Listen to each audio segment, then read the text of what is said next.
მოგესალმებით. ძვირფასო ტელემაყურებლებო. დღეს უკვე ჩვენი ახალი გადაცემის დასაბამი და სასწავლამდე უკვე მეორე გადაცემაა. ჩვენი ბატონი დავითი უკვე თბილისში გახლავთ. თავისი საზოგადოებრივი მოგზაურობიდან ჩამობრძანდა და პირველივე ნაწილშივე მინდა ტელემაყურებლებს მათი მრავალრიცხოვანი თხოვნიდან გამომდინარე ასე ვთქვათ, ვაცნობო და ერთგვარად ვახარო კიდეც ერთი ახალი ამბავი. წიგნი საათაურით თქვენი სიცოცხლე ჩვენი სიცოცხლეა ქართულ ენაზე, რომელსაც ბატონი დავითი კითხულობს. წმინდა გაბრიელ ბერის დროის განმავლობაში ჩვენს ეთერში როცა გადის საღამოს 9 საათზე ყოველდღე, ეს წიგნი უკვე ხელმისაწვდომი გახდა ტელემაყურებელთათვის ელექტრონულ ფორმატში. მისი მისამართი თქვენს წინაშეა და მომავალი კვირიდან თქვენ უკვე შეგეძლებათ საკმაოდ ხელმისაწვდომ ფასში ელექტრონულ ფორმატში მთლიანად ფერადი გაფორმებული წიგნი თქვენი სიცოცხლეა შეეძინოთ საკუთარ ოჯახებში. რაც შეეხება სხვა ენებზე გამოცემულ წიგნებს, ეს გახლავთ ბერძნულ და რუსულ თარგმანებს, დაახლოებით სექტემბრისთვის, ან სექტემბრის ბოლოს იგივე მისამართზე, იგივე ელექტრონული სახით, ისევ იგივე ფაშიც ხელმისაწვდომი იქნება. არა მარტო ქართველი, ესე იგი მომხმარებლებისთვის, არამედ მთელი მსოფლიოს მასშტაბით. ეხლა შეეხება დღევანდელი გადაცემის თემას. მოგესალმებით თქვენს ბატონო დავით საკუთარ სტუდიაში. მშვიდობა გია. გისმენთ? მშვიდობა ჩემო საყვარელო დამნაცმანო. მოხარული ვარ თქვენთან შეხვედრის ბატონ გიორგი ასათიანთან ერთად. და მინდა მოგითხროთ ერთი ძალიან მნიშვნელოვანი ამბავის შესახებ.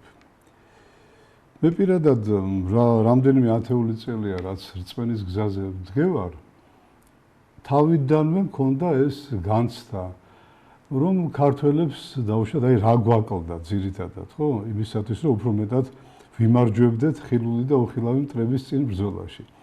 და ჩემი როგორც მორწმუნის აზრი წმინდა მამათა ნაწერებიდან ნასაზრდოები, მამა გაბრიელთან ურთიერთობისას ჩამოყალიბებული, ჩემო გია ბატონო, იყო ის რომ როდესღაც ქართველებს აუცილებლად უნდა ყოლოდათ ქვეყნის სათავეში მართლმადიდებელი ღვთისაგან ცხებული მეფე.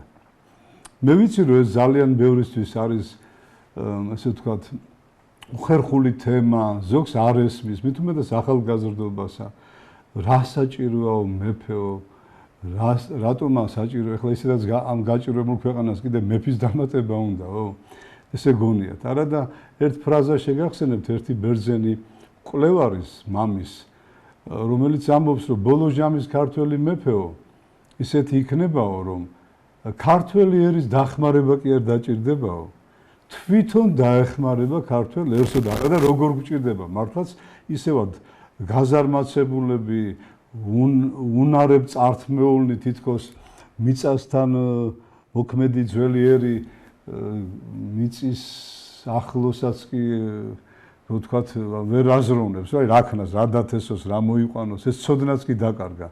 ერთეულების ხვედრი დარჩა მხოლოდ. და არა და მეფე მართლაც ისეთი გჭირდება და ისეთი იქნება წინასწარმეტყველებით როგორც არის რომ ფარულიო, გლახაკიო, ბაგრატოვანიო, მაგრამ დაბალიო. ესე იგი არავის რო არ ეცოდინება, თორემ ჩვენში რო დარჩესო რო იტყვიან ხოლმე სიტყვის მასალად. ეხლა ჩვენ რომ ვიცოდეთ მართლა ვინ არის მეფე მომავალი ქართველი, ან უცხოელები მოგიკლავდნენ, ან ჩვენ თვითონ რაღაცას დავმართებდით. იმიტომ რომ არა ვარ მზად, გესმით? ან შური შეგვჭამდა, ხო, ნათქვამი ბიბლიაში, შურმა შეჭამა ერი ისრაელიო. ჩვენც ახალი ისრაელი ვარ ფაქტიურად და ეს შური გვჭამს ოდითგან. ესე იყო შინა ომები, შინა ბრძოლები მთავრების და მეფეების შორის. მაგრამ ბოლო ჟამი ძალიან განსხვავებული იქნება ყველა იმ წინა პერიოდებისგან, იმიტომ რომ როგორც გაბრიელი ამბობდა, დიდი მამა, ძალიან ღვთის დიდი შიში დაგვეცემა თურმე. ამას წინებს ერთი მორჩილი დახე, რომელიც შემხვდა, ჩამოსულია თბილისში და ეძებს საშუალებას როგორ გააგებინოს ქართველ ერს რაღაცა იცის ღვთისგან საიდუმლო. მე პირადად მითხრა შემეშინდა პირდაპირ რომ აი ძალიან პატარა ბავშვებზე იქნება დიდი ღვთის რისხვაო რა და ღმერთმა გვარიდოს და რო გვარიდოს ეს ალბათ უნდა რაღაცით ავირიდოთ არა სინანულით და მე დავფიქრდი ნეტა ამ ბავშვებს რატო უნდა ერჩოდეს მეთქი ანუ უფალმა რატო უნდა დაუშვას მოგვარიდოს პირი და ბოროტმა რატო უნდა დაგვისაჯოს ბავშვები დაუშვათ რა ღმერთმა დაგვიფაროს ხო იქნებ რაღაცამ შეგვაშინოს ამ ქვეყანაზე ხო ალბათ იმიტომ რომ თუ ჩვენ თვითონვე შეთანხმებულად კანონის ძალით ხოცავთ საკუთარ შვილებს რომელსაც დავარქვით სახელად აბორტი და თურმე არ ყოფილა მკვლელობა რახან აბორტი ქვია აბორტი ისეთი უწყინარი სიტყვაა ჩაატარებ ამ აბორტზე რა მე ვის წინაშე ხარ პასუხისმგებელი ხო ხო და ამიტომ მართლაც და თუ კი ჩვენ თვითონ ხოცავთ შვილებს რაღა უნდა გაგვიკვირდეს ბოროტმა სულმა რომ დაგვიხოცოს და ამიტომ ეს რო არ მოხდეს იქნებ მივცეთ იმ ადამიანს საშუალება ან ტელევიზიით ან რაღაც რო იტყვიან რუპორით საყვირით ქუჩაში იაროს და გაგვაფრთხილოს როგორც თავის დროზე გაბრიელი დადიოდა იმ გამოცხადების მერე შეშობილი რომ გამოცხადა დედებო ნუ მოკლავთ საკუთარ შვილებს გადაარჩინეთ დაყუპისგან საქართველოს ქუჩა დადიოდა ხო და ესევე აი ამ გოგონასაც იქნებ მოусმინოთ რა დააბარა უფალმა თქვა და განსაჯოთ თუ არ იყო ღვთისგან დანაბარები კი ბატონო ნუ დაუჯერებთ დაუშვით კეთილი და ესე იგი რა მინდოდა მომეყოლა ამით დავიწყე მეფის შესახებ მინდა თქვა აქეთ პატარა თქვენის დებართვით გავაკეთებ ისტორიულ რაკურსს წიგნიდან ისევ რომ უფრო გაგვიადვილდეს მეფის შესახებ თხრობა ვიცი რა სიურპრიზი წელოდება ახლა მაყურებელს და ამიტომ მოდით ცოტა გავუადვილოთ შეიძლება ხო ბატონ დავით მოდით ისევ ჩვენ წიგნიდან გავიხსენოთ რა მოხდა 1994 წელს ერთ შვენიერ დღეს მამა გაბრიელის კელიაში რომელიც აღწერილია როგორც წიგნში ჩვენი სიცოცხლე ჩემი სიცოცხლე ასევე მამა კირიონის არანაკლებ საინტერესო და ძვირფას წიგნში ჭეშმარიტება სულის უკტავებაშია. ეს ორი წიგნი ამ ისტორიულ რაკურსს ერთმანეთს ავსებს და მე ახლა ამას გავიმეორებ. ბაგრატოვანთა ერთ-ერთი შთამომავალი ლეონიდა ბაგრატიონა რომანოვა ჩამობრძანებული გახდათ 1994 წელს თბილისში საქართველოში და კერძოდ თავის შვილიშვილთან ერთად გიორგისთან ერთად გიორგი რომანოვთან ერთად ესტუმრა მამა გაბრიელს სენაკში. ამ სტუმრობის ამსახველი ფაქტები მონაზვნობის მონაყოლიდან და თვითმხილველებიდანაც ვიცი და თვითონ მამა კირიონეთაც. ახლა რა მოხდა? ლეონიდას ბაგრატიონი რომანოვას უკითხია მამა გაბრიელისთვის მოვესწრები თუ არა რუსეთის მონარქიის აღდგენას. მამა გაბრიელმა უპასუხა შენ ვერ მოესწრებიო და მიუთითა მის შვილიშვილზე. ეს კიო. თქვენ შეიძლება წაიკითხოთ წიგნში. როდესაც მონაზვნებმა დაუფიქსირეს მამა გაბრიელს რომ მამა გაბრიელი იცით ვინ იყო თქვენგან რომ თურმე ცრემლიანი თვალებით მიუმართავს მამა გაბრიელს რომ ვიცით შვილებო ვიცით რუსეთის მომავალი მეფეო. ეხლა ჩემი ნაცნობები ყველა ალბათ გაიხსენებს რომ რამდენჯერ მომიყოლია ეს ისტორია მე მათთვის და ყველგან ყვებით. და რატო ყვებით ამას ბატონი დავითი როცა გააგრძელებს თქვენ მიხვდებით და ძალიან გაგიკვირდებათ და გაგიხარდებათ ბევრს ალბათ. ეხლა რა წერია წიგნში ჩემი ჭეშმარიტება სულის უკტავებაშია მამა კირიონთან. მამა კირიონს ისიც კი ცოდნია რომ როდესაც გადიოდა პატარა გიორგი რომანოვი კელის სენაკიდან გარეთ შეუჩერებია თავისი თბილი სიტყვით მამა გაბრიელს და მიუმართავს რუსულად. სინოკ ნიზაბუჯ ივერიო. წარმოიდგინეთ ეს ხდება 1994 წელს და მე აქ კიდე ერთ ჩართვას გავაკეთებ რომ ბევრგან ყოფილა ჩვენ ტელევიზიის შესახებ გარკვეული ასე იგი სხვადასხვა სახის ანალიტიკური და ესეთი შეხედულებები რომ ვინ ვარ ჩვენ რა მიმართულების ვართ ამერიკული სტილის თუ რუსულის არა ჩვენ არც ერთის არა ვართ შემოძირფასო ტელემახურებელო ჩვენ ვართ ღვთის ტელევიზია თქვენი ტელევიზია ვართ რატომ ამას კიდე დღევანდელ გადაცემაშიც იხილავთ და რის რომ ყველას თავის საყდურს ვეთქვით მათ შორის რუსულ მენტალიტეტსაც ეხლავე გეტყვით რატომ როდესაც მამა გაბრიელმა ეს ბომონი ლენინი დაწვა 1965 წელს და თქვენ ეს ისტორია კარგად მოისმინეთ და ჩვენი ერთმორწმუნე მართლმადიდებელი ერი ამ გვამს ინახავს წლობით და რიტუალურ სასახლეა შუა ცენტრში აი რაზე შეიძლება იყოს ლაპარაკი ხომ გესმით რის თქმა მინდა ამის ამით ეს ისე გულისტკივრით ლაპარაკობ მე ამას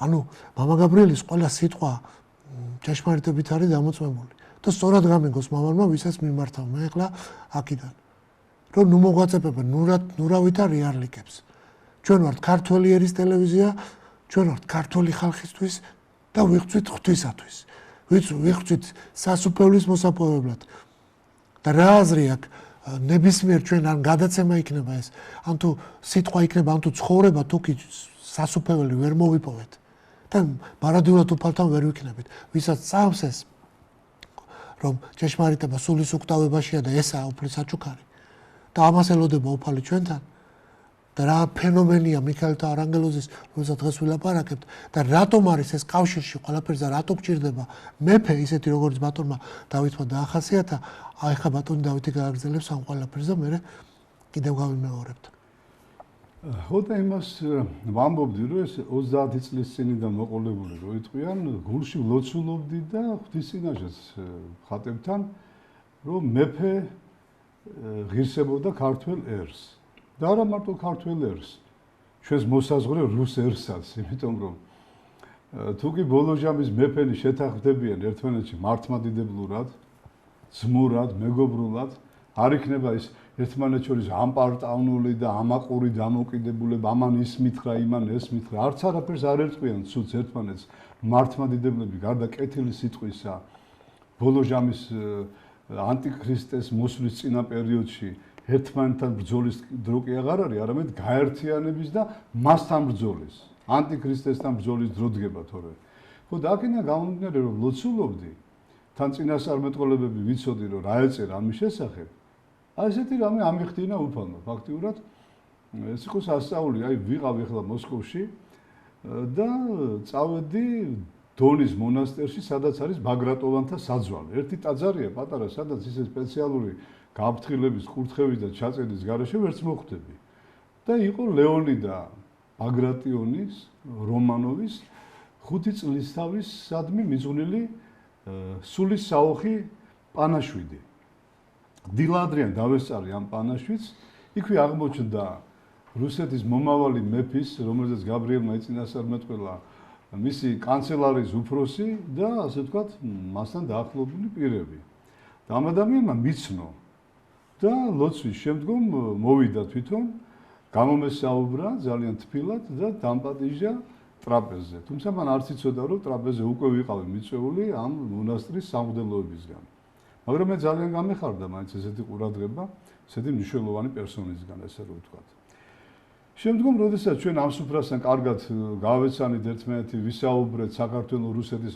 მომავალ ურთიერთობებზე რადგან დღევანდელში ვინც აგვახედებს ყველა კარტი რო იტყვიან დაწყობილია უკვე და გამზადებული აქვს სათამაშოდ რა გაითამაშონ სამომავლოდაც ცოტა უახლოეს სამომავლოდ ამბობ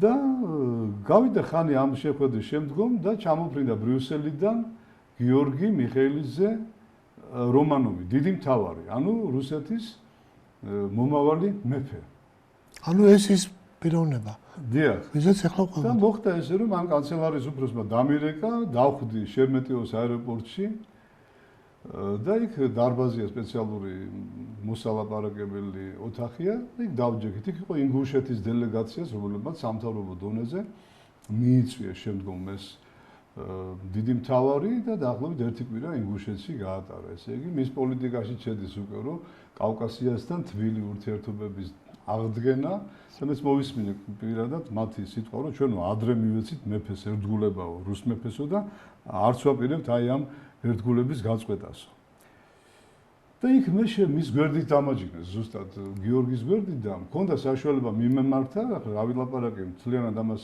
ამ წუთში არ მოვყვები მაგრამ დაახლოებით მოკლედ ვიტყვი რომ გარკვეული სიტყვის მიმართვის შემდგომ ვკითხე ბატონო თქვენ უმაღლესობა ბატონო გიორგი მეთქი თქვენ გახსოვთ ღირსი მამა გაბრიელი თქო რომლის შესახებაც ეხლა ჩვენ წიგნის გამოცემას ვაპირებთ რუსეთში თქო და საქართველოს ეკლესიამ სულ ცოტა ხნის წინ წმინდანად შერაცხა თქო თან დიდი წიგნი მქონდა წაღებული ოთარ ნიკოლაიშვილის გამოცემული საჩუქრად მისთვის საოცრად კარგი გამოცემა, ჩვენს რეკლამებშიც არის ხოლმე ეგ წიგნი, ხო? გარეკანზე დიდებული ხატია მამა გაბრიელის. და გახსოვთ მეთქი თქვენ საქართველოში ლეონიდა ბაგრატიონთან ერთად რომ ბრძანდებოდით და მამა გაბრიელთან იყავით კელი სენაკში მეთქი გახსოვთ ხო? კიო, როგორ არ მახსოვსო. ახლა ამან მე ძალიან გამახარა და ჩავეძიე და უთხარი ის თუ გახსოვთ მეთქი, როდესაც გადიოდით სენაკიდან მამა გაბრიელმა გაგაჩერათ და კითხათ და გითხრათ შეგახსენათ სინოკ ნიზაბუს პრაივერიუ ესე იგი შვილო არ დაივიწყო ივერიის შესახებ ესე იგი რაც მე აქ გითხარი გელაპარაკეო რომ შენ იქნები ბოლო მეფეო რუსეთის არ დაივიწყო ივერიის შესახებ და ეს გახსოვს მეთქი და გამიღიმა და კიო როგორ არ მახსოვსო აი ამან ძალიან გამახარა და მე პირდაპირ უთხარი რომ მე მეთქი ლოცულობდი მრავალი წელი რომ თქვენი სანაპირონება შევხვედროდი რათა ჩემი საქართველოს შემევედრებია მეთქი რომ არ გამეორდეს ის ძველი ამბები რუსეთსა და საქართველოს შორის გაუგებრობები დაჩაგვრა ჩვენი მეფის და პატრიარქის წართმევა თუ რაღაც სხვადასხვა პოლიტიკური ძალაუფლებების თავზე მოხვევა რომ ეს არის ბოლო ჟამი რომ ამ ბოლო ჟამს ჩვენი ერთობის გარეშე ყველა დავიღუპებით რომ ანტიქრისტეს წინააღმდეგ მხოლოდ ჩვენი ერთობა გადაგვარჩენს და ისიც კი გაუბედე უთხარი რომ თქვენ ახლა რასაკვირველია მეფე არავინ არ აგირჩევთ მეთქი სანამ ომი არ მოხდება თქო ესეც რატო ვთქვი თორე წერია და ესეა მესამე მსოფლიო ომი სანამ არ მოხდება ჭკუაზე ჯერ ვერც ერთი ჩვენთანგანი პოლიტიკურად და ხელისუფლებების დონეზე ვერ მოვა ვერანაირად და გაიღიმა ეს რომ ვუთხარი აი მდენ ხალხში ფაქტიურად რა მე ასე ვთქვათ დანარჩენს უკვე ახლა აღარ ვიტყვი დრო აჩვენებს დრო ყველაფრის მკურნალიაო ხანდახან ნიტყვიან მაგრამ ის დრო კი არა განყენებული აი ღვთისგან მოცემული დრო რომელშიც ადამიანი ახერხებს სინანულს, სიყვარულს, გაძლიერებას და წინსვლას. აი ეს მინდოდა მოკლედ ამ თემაზე მე თქვა და მე იქნებ ერთად რაღაც მოვიფიქროთ რომ ხო იქნებ ჩვენ ქართველებმა ჩვენს ვიფიქროთ ჩვენი მომავალი მეფის შესახებ რადგან არავინ მითხრას აბა ვინ არის მითხარიო ვინ დაიცის მარტო ღმერთმა იცის ის ვინ იქნება იმიტომ რომ ესეთი პატარა ერია რომ ხო შეგვჭამდნენ რა ამიტომ ღმერთი მას გამოავლენს იმ დროს და იმ ჟამს როდესაც ჩვენ ვიქნებით ამისთვის მზად ყოფნაში იმიტომ თქვა გაბრიელმა რომ მოამზადეთ ერისთვის ტახტიო მეფის ტახტი ანუ რას ნიშნავს ახლა სამარძელი დაუდგით და ბრილიანტებიში ჩასვით თვალმარ გალიციო ეს არ გაგვიჭირდება თქვა ეგ რომ იყოს მარტო საჭირო არამედ ჩვენი თქვენი ყველა ჩვენთაგანი შეგნება რწმენა ანალიტიკური აზროვნება ყველაფერი უნდა იმ ერთ სიბრტყეში მოექცეს რომ ჩვენ მივხვდეთ მართლა მეფეა საჭირო რა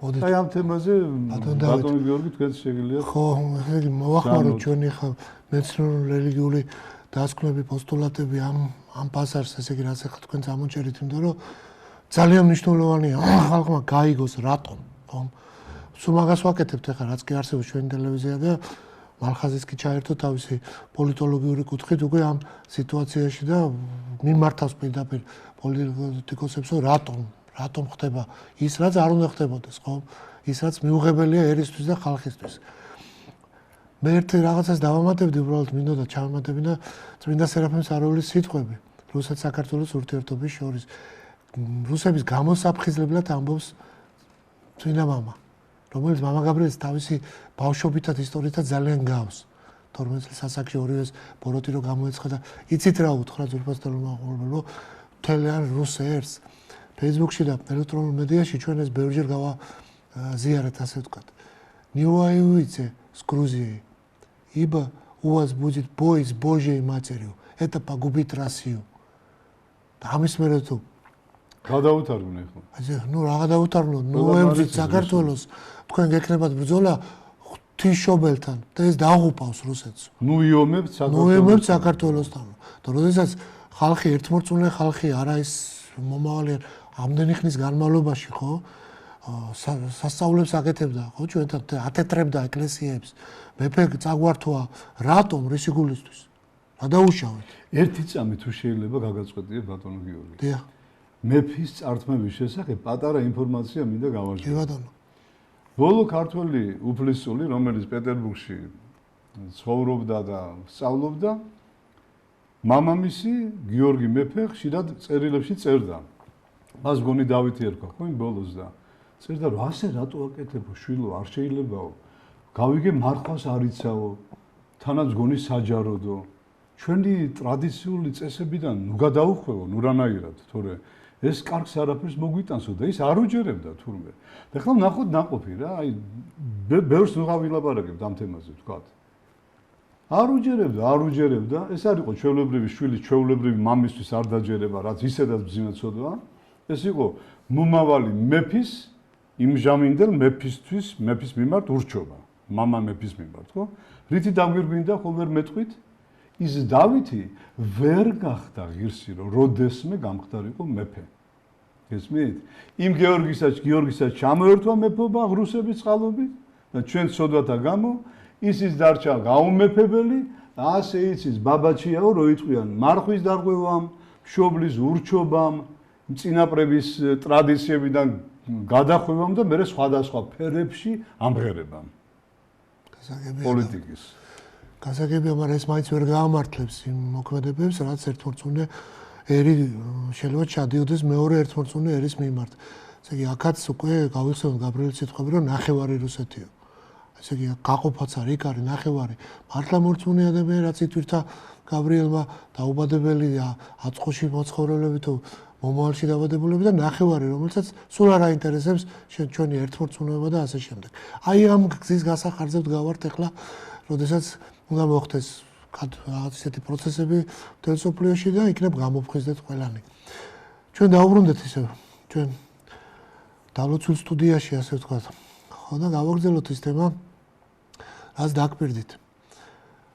ამ ყველაფერი ისტორიული რაკურსის შემდეგ, მეგობრებო, ერთი რამ მინდა გახაროთ კიდე, რომ ჩვენი გადაცემები გვაქვს, საავტორო გადაცემა მე დავიც და მე ვიყენებ მის გადაცემების ფრაგმენტებს, დათო მთლიანად კითხულობს ტექსტებს, რაც მამა გაბრიელის არის და წმინდა მამების ჩემ გადაცემებში და ასე შემდეგ. ძალიან ძვირფასია ჩემთვის ის გადაცემა, რომელიც ახლა კეთდება და ეხება ანგელოსთან მხედართმთავარს, ჩემთვის ძალიან ახლობელს, მიქაელ მთავარანგელოს. თქვენ ვერ წარმოიდგენთ, როდესაც ეს მთელი ისტორია მის შესახებ მოვიძიე, შევიცანი, მიქაელ მთავარანგელოსის სახით ყველა ცხონებული ადამიანი დავინახე. და დავინახე, რომ ის რაც მან გააკეთა ანგელოსთან გაყოფის დროს ომი რომ მოხდა ცაში. ხო, ისაც მან აიღო თავის თავზე და გაუძღვა ანგელოზებს, იტვირთა თავის თავზე, რა მიიღო საჩუქრად. აი, მე ხა გადაცემაში უფრო ფართოდ გავავრცელებთ ამას, მაგრამ არ იქნება ორიგო თუ გარკვეულწილად კიდევ ანალიტიკურად არ განვიხილავთ ამ თემას. თურმე რა ერქვა მიქაელ მთავარანგელოს მანამ სანამ ისა გახდებოდა მიქაელ მთავარანგელოს და უბოძებდა ამ წოდებას და ყველა ანგელოს და თვით სერაფიმთა და ქერუბიმთა თავად და მხედართავრად ესე იგი დაბრძანებდა უფალი, არავინ არ იცის. როგორც ადამის დროს ხე სიცოცხლისა და ბოროტებისა და შეცრომისა იყო, ასე იყო ანგელოსთა დროს თავისუფალინებით, მათ უნდა აერჩიათ სიკეთე ან ბოროტება. და სწორედ ეს მოხდა. მოდით აი აქ ამ ცოტა შევწყვიტოთ რეკლამა გადის ჩვენ ეთერში და ძალიან მალე დაგიბრუნდებით.